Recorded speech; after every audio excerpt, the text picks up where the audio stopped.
उस दिन बड़े दरवाजे पर रायप्पा पहरा दे रहा था। दोपहर का वक्त था। दोपहर के वक्त भागदौड़ गर्दी ज़्यादा नहीं होती है।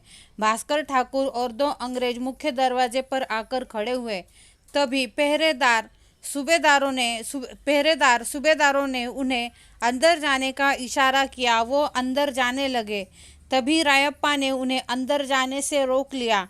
वो उसकी कड़क आवाज में उनसे पूछने लगा, कौन हो तुम, कहाँ से आए हो?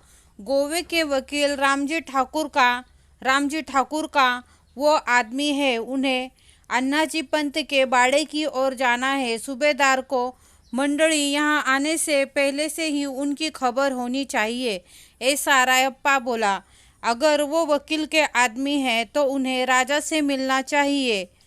जाने दो उन्हें, तुम किस लिए बीच में रोकते हो? सूबेदार रायप्पा से बोला। सूबेदार ने रायप्पा को समझाने की कोशिश की, पर रायप्पा सुनने के लिए कोई तैयार नहीं था। इन सारी बातों को देखकर रायप्पा को इतना समझ में आ गया था कि ये मामला कुछ गड़बड़ है, इसमें कुछ गड़बड़ है इस मामले में। पर रायप्पा भी बहुत समझदार था, बहुत होशियार था। वो उड़ते पंछी के पर गिनने वाला वो आदमी था। कितने बहुत अच्छे से जानता था। इस वजह से पोर्तुगीज वाइसराय के वकील ने चोरी से कुछ वस्तुएं सुवर्णिस अन्नाजी दत्त को लगान के रूप में भेजी थी। ये पूरा मामला कुछ गड़बड़ लग रहा था। उसने गोवे से आए हुए उन दो लोगों को वहीं रोक लिया और संभाजी महाराज को संदेश भेजा। रायप्पा ने उन सभी लोगों को संभाजी महाराज के सामने खड़ा कर दिया। संभाजी महाराज ने उनसे कठोर आवाज में पूछा, बताओ किसका सामान है ये? इस संदूक में क्या है? गोवे से आए हुए वो आदमी डर गए। उन्होंने साफ साफ तरीके से कह दिया, दो बड़े रत्नहार है, फिरंगी वकील रामजी ठाकुर ने गोवे से भेजे हैं। किसके लिए? सुवर्णिस अन्नाजी पंत जी के लिए। उन्हें ये बख्शिश के रूप में दिए हैं। भास्कर ठाकुर ने सारी बातें बता दी। 2 महीने पहले हमारे वकील बड़े महाराज से रायगढ़ पर 2 महीने पहले हमारे वकील बड़े महाराज से रायगढ़ पर मिलने आए थे। तब उन्होंने वाइसराय के तरफ से नजराना राजा को पेश किया था। ठीक है, फिर तो वो अन्नाजी पंत मोरोपंत को पेश के लिए इनके लिए नजराना भेजना भूल गए। मोरोपंत के लिए नजराना भेजना वो भूल गए थे। तब उन्होंने 3-4 बार नजराना मंगवाने के लिए और उन्हें धमकी दी। अगर राज्य व्यवहारों के कार्यकर्ताओं को अगर आप नाराज करोगे तो आपके बड़े बड़े काम बिगड़ सकते हैं, ऐसी धमकी दी। संभाजी बोले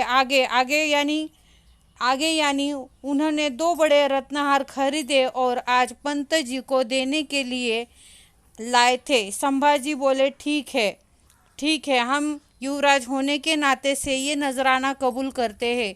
संभाजी महाराज ने बाजू में देखा तो वहाँ उनके पीछे लंबे लटके संभाजी महाराज ने उनके पीछे देखा तो आंकड़ेबाज मूछे, लंबा चौड़ा भारी भरकम मजबूत शरीर वाले कवि कलश उनके पीछे खड़े हुए थे। उन्होंने देखते ही कवि कलश से बोले, कवि कलश, इन वस्तुओं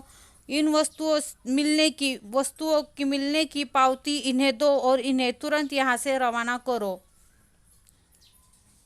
कवि कलश बोले, युवराज थोड़ी शांति से और नरमी से व्यवहार करा कीजिए। संभाजी महाराज हंसते हुए बोले, क्यों अन्ना जी, जब तब हमारे बातों में दखल अंदाजी करते रहते हैं और हम तो कोई भी दखल अंदाजी उनके मामले में करते नहीं है। और वो दावा भी करते हैं कि 40 सालों से वो बड़े महाराज की सेवा करते आ रहे हैं। तब कवि कलश संभाजी से बोले, इन गोवे से आए हुए इन रत्नहारों का क्या करना है? इसका कुछ विचार किया है? संभाजी बोले, जिसका माल है वापस कर देंगे, पर उसे हमसे मांगने के लिए और यह हार लेने के लिए हमारे पास आना पड़ेगा, तभी हम ये वापस देंगे। संभाजी युवराज हंसते हंसते कवि कलश से बोले। तभी उसी शाम अन्नाजी पंत का छोटा भाई सोमाजी दत्त बड़ी घाई में संभाजी महाराज के पास आया और सोमाजी बोला, युवराज, बड़े भाई ने 2 महीने पहले गोवा में कुछ द्रव भेजकर ये 2 रत्नहार बनवाने का काम दिया था। संभाजी बोले, तो फिर?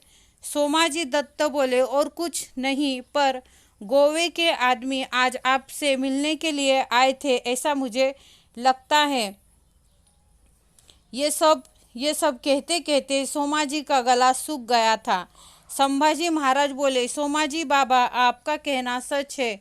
अच्छा, बहुत खूब, बहुत खूब।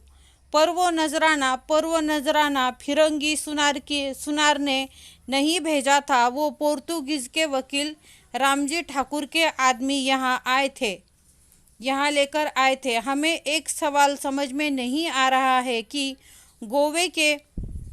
गोवे के सुनार कब से वाइसराव के नौकरों का कामों में इस्तेमाल करने लगे हैं। संभाजी महाराज के इस करड़े सवाल से सोमाजी बाबा हड़बड़ा गए और वो अपने माथे पर का पसीना ऊपरी उंगली से पोंछने लगे और संभाजी अधिक ही ज़्यादा क्रूर होकर बोले, अन्ना जी से कहो, हमें सब कुछ ये मामला पता है। पिछले 2 महीने पहले पोर्तुगीजों ने राजा को नजराना भेजा था, पर तब कामकाज करने वाले लोगों को उसमें से कुछ भी नहीं मिला था। इसलिए कामकाज करने वाले लोगों ने तकरार कर वहाँ से नजराना मंगवाया है। पर याद रखो, स्वराज्य के छत्रपति खुद हमारे आबा साहेब है, छत्रपति शिवाजी महाराज है। उनके लिए जो कुछ भी नजराना आएगा वो सब कुछ जमा खाने में जमा होना चाहिए, क्योंकि यहाँ का कण हिंदवी स्वराज्य का है। खुद राजा जी खुद भी इन सब चीज़ों को खुद मालिक नहीं मानते हैं। आप तो कामगार हो। आप कामगार जो भी अलग अलग जगह से नजराना जिद्द करके मंगवाते हो, वो सारा कहाँ जमा करते हो, बताइए। सोमाजी दत्त बिना कुछ कहे बगैर वहाँ से नीची गर्दन कर चले गए। अन्ना जी की तरफ से वो तोहफा मांगने के लिए फिर से कोई नहीं आया संभाजी महाराज के पास। उसी के 4 दिन बाद बड़े महाराज ने कुछ खास लोगों के लिए खाना करवाया था, उन्हें खाने पे बुलाया था। राजमहल के अष्टप्रधान और कुछ मुख्य कामगारों को खाना करवाया था। राजा के साथ में खाने की पंक्ति में अन्नाजी मोरोपंत, राहूजी सोमनाथ, बालाजी आवाजी और संभाजी राजा ये थे। बालाजी आवाजी शिवाजी महाराज के पास के व्यक्ति थे। वो उन्हें भाई जैसे मानते थे। अन्नाजी पंथ सावले, पतले और मजबूत। मोरोपंत खड़ा चेहरा और लंबा नाक, छोटी आंखें, मोती जैसी चमकीली आंखें, माथा उसके ऊपर खड़ी गंधा रेशा। पंत जी के पीठ पर कुबड़ था और वो अम्मा फुर्तीले थे। महाराज ने पहले से ही बहुत सारी जिम्मेदारी उनके ऊपर सौंप रखी थी। ये दोनों राजा के पुराने जानकार कर्तव्यवान थे। ये पर इन दोनों में शांति रूप से संघर्ष चल रहा था। राज्य के कामकाजों में कम से कम शब्दों का इस्तेमाल करने वाले अन्ना जी आज अपना गुस्सा संभाल नहीं पाए। वो संभाजी महाराज की ओर देखते हुए बोले, शिवाजी महाराज से बोले, महाराज, फिरंगी कारागिरों के रत्नहार अप्रतिम सुंदर होते हैं। इस वजह से गोवे की तरफ से हमने 2 हार मंगवाए थे। ऐसा ही कुछ हमने भी सुना है। शिवाजी महाराज बोले, वो रत्नहार इतने सुंदर थे कि संभाजी युवराज को इतने अच्छे लगे कि उन्होंने वो अपने पास ही रख लिए। अन्ना जी बोले, सीधे तरीके से बोलने की वजह से थोड़े से भी बिना डगमगे संभाजी महाराज ने उत्तर दिया, वो नजराना रत्नहार हमने जमा खाने में जमा कर दिया है सरकार, और हमारे पास जमा पावती भी है। अन्ना जी बिल्कुल भी चुप हो गए और उनका चेहरा देखने लायक था, और उनके साथ के बाकी कामगारों को भी चेहरा देखने लायक था। संभाजी राजा का नया खून उनकी चंचलता उन्हें चुप बैठने नहीं देती थी। शिवाजी महाराज की ओर देखते हुए वो बोले, आबा साहेब, आपने ही तो हमें सबको कहते हैं ना, हमें कामगारों को और दूसरे राजाओं के वकीलों से नकटे बनकर उनसे कुछ लेकर उनके नकटे बनकर रहना नहीं चाहिए। इसका असर हमारे राज्यों को भुगतना पड़ता है। संभाजी राजा के ऐसा बोलते ही रावूजी सोमनाथ को जोरों का ठसका लगा और इतर लोगों की भी अवस्था खराब हो गई। संभाजी राजा के ऐसा कहने पर शिवाजी महाराज ने उन्हें कुछ भी नहीं कहा। इस वजह से सबको आश्चर्य लगा। दूसरे दिन शाम के वक्त बाड़े में शतरंज का खेल जारी था।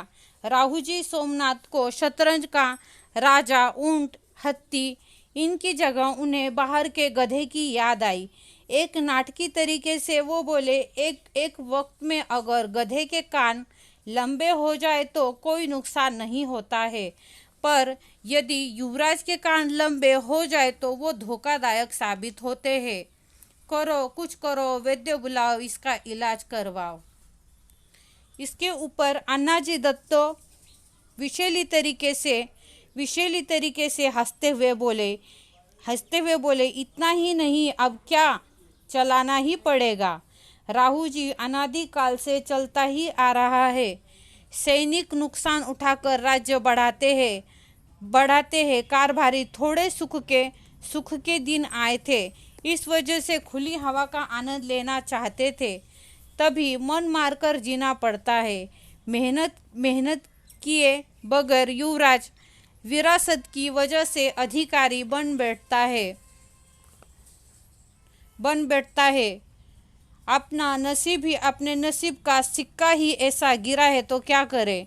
शतरंज का खेल खत्म किया, पर अब दोबारा ऐसी गलती नहीं होनी चाहिए, रावूजी सोमनाथ ने साफ कह दिया। धन्यवाद। अगर मेरी ये स्टोरी आपको पसंद आ जाए तो लाइक, शेयर, कमेंट, सब्सक्राइब ज़रूर कीजिए और बेल आइकन को भी दबाएं। मेरा नाम है कुसुम ऊंटवाल। अगर मेरी वीडियो पसंद आ जाए तो लाइक, शेयर, कमेंट, सब्सक्राइब ज़रूर कीजिए और बेल आइकन को भी दबाएं। धन्यवाद।